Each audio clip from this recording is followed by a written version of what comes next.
Grabe, ang tagal ko na hindi nag-vlog.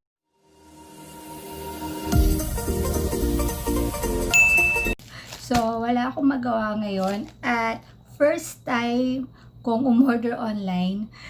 At sobrang kakaibang experience kasi usually kapag kapag nag-shopping ako, gusto ko na hawakan ko yung gamit. Natatry ko siya sa akin bago ko siya bilhin.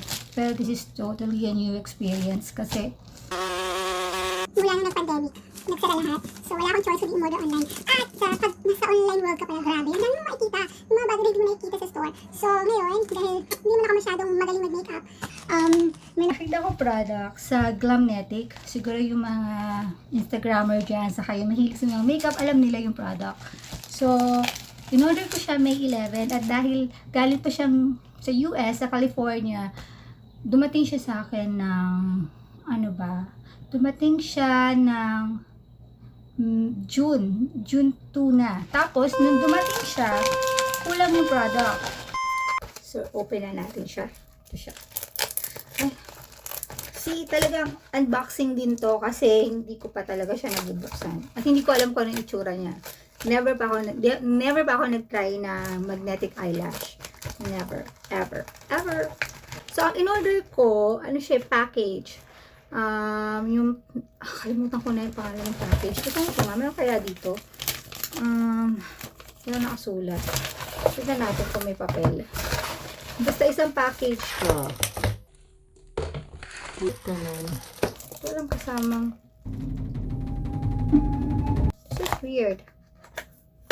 Parang kulang. No. Paano siya gagamitin kung walang liquid eyeliner? Kasi, itong Glamnetic, ano siya magnetic eyelash. So, dahil di ako marunong magkabit ng sarili kong eyelash, ito try ko kung kaya ba ito ng powers ko. So, product na binili ko sa Glamnetic, ano siya, parang isang set siya. So, 3 lashes, saka isang liquid eyeliner. Unfortunately, nung dumating siya sa akin after ilang ba? Kaya parang mag-iisang buwan bago siya dumating sa akin. Ito naman laman, 3 lashes lang. So, talagang todo, email ako sa kanila kasi. alam mo guys, ang mahal niya. So, bumili ako $100 plus. Siguro mga $111 Canadian dollars ko siya binili. So, magkano yun?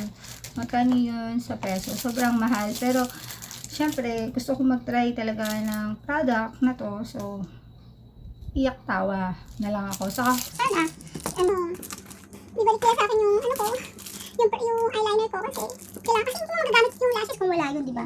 well, para lang sa ating ikasasaya, ang laman ng lashes, merong isa leave-in siya. So, ito yung itsura ng lashes. Kita ba? Yan. So, tapos itong isa is locks. So, ito itsura niya. Ganun. Ay. Tapos, ito, naka-plastic pa. Ito siya binubuksan.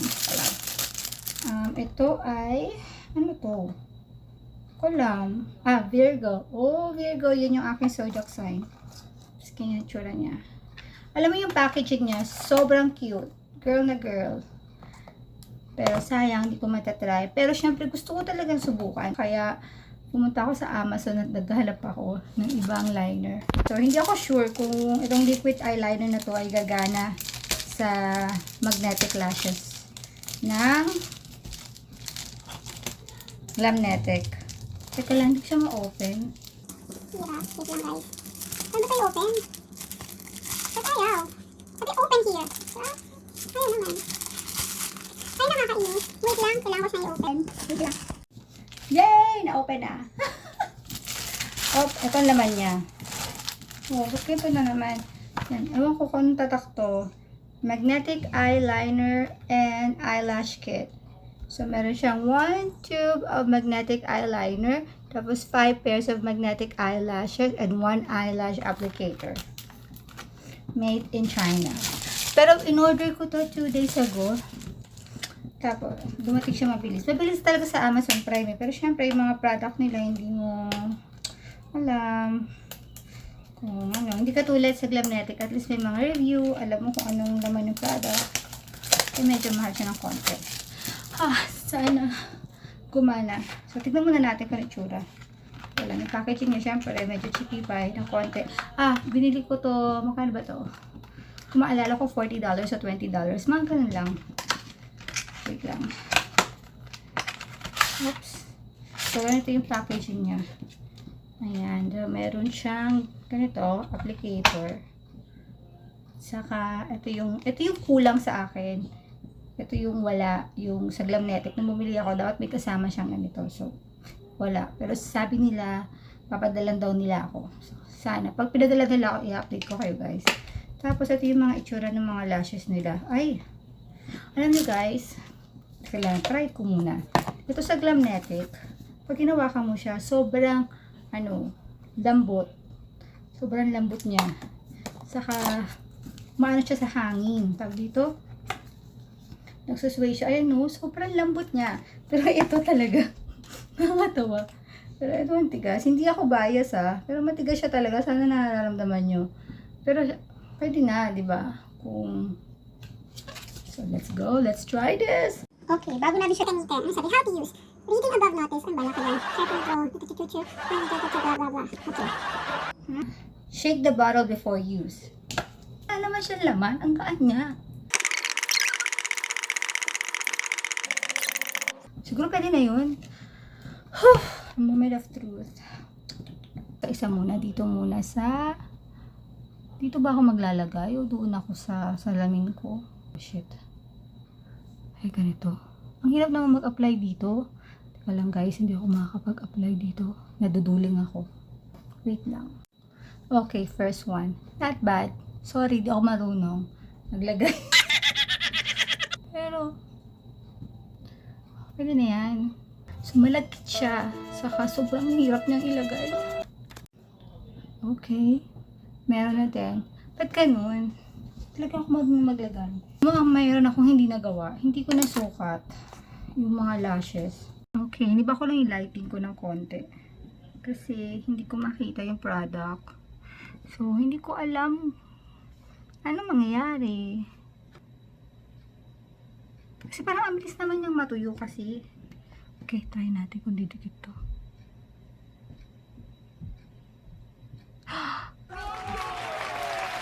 Ang galing. Ba't tumikit? Siyempre, magnetic nga tanga ka. Yuy. Oh my God. Tumikit siya. Oh my goodness. Alam mo, dapat pala dilapit ko pa hanggang dito. Pero tumikit siya. Ano to? Leave-in yung ginamit ko. Okay, tumidikit talaga siya. Ang galing niya talaga. Naelib ako. Siguro kailangan lagyan ko rin doon. Diba? Sana dapat nag-ano ako. Kung ilapit ko kaya, kasi yung layo eh. Wait lang. Dagdagan ko lang yung ano ko. Dagdagan ko yung liner ko. So dapat yata malapit masyado. Kasi masyado malapit. Tignan mo may space. Di marunong. Umaangat siya doon kasi masyado siyang mahaba. So pag ginupit ko siya, nang hanggang dito dapat, no? Pitin ko na hanggang dito. Pwede na siguro yun. Sabi sa pagugupit, pag magugupit ka daw, dapat yung walang buhok, saka yung malapit sa wait lang, malapit sa magnet. Tapos tignan mo, nag-i-snap siya. O, diba? So, yung kung itatabi mo siya, maganda, meron siyang single packaging. Yan! O, diba? Pero lumaki yung mata ko. Lumaki yung mata ko. Lumaki yung mata ko.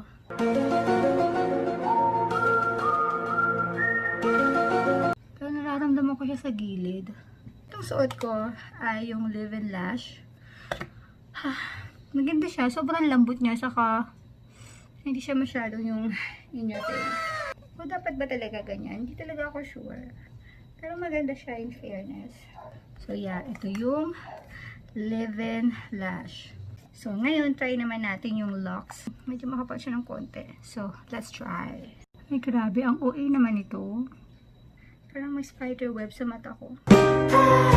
Dapat naka full makeup ka pag suot mo to. Hindi ko alam, mabawasan ko ba? O kaya siguro itsura ganito kasi hindi kailangan bawasan talaga. Ano? Okay, try natin ito isa.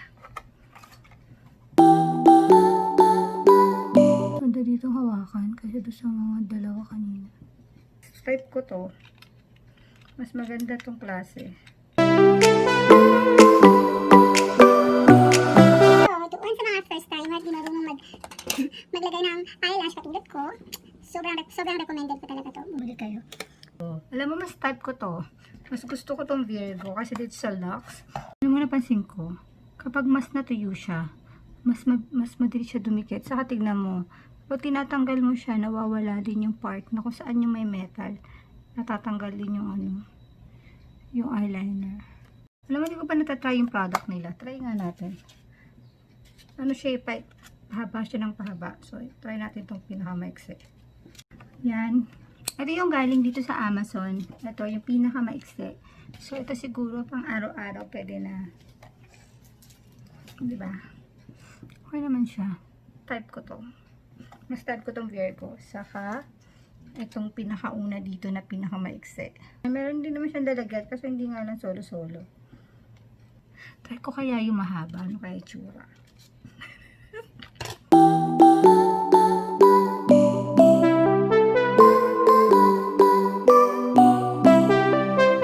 Ayan. Ganda mo, te. Parang timang. Parang sa sobrang bigat niya, dinadala niya yung mata ko pataas. Ay, tama na nga. Okay, ayun guys. Yun na, tama na. Tama na to session na to. Ang katalataduan natin na to. So, I therefore conclude. Mas siguro mas gagamitin ko itong Virgo, saka yung itong Lux. So, thank you guys for watching.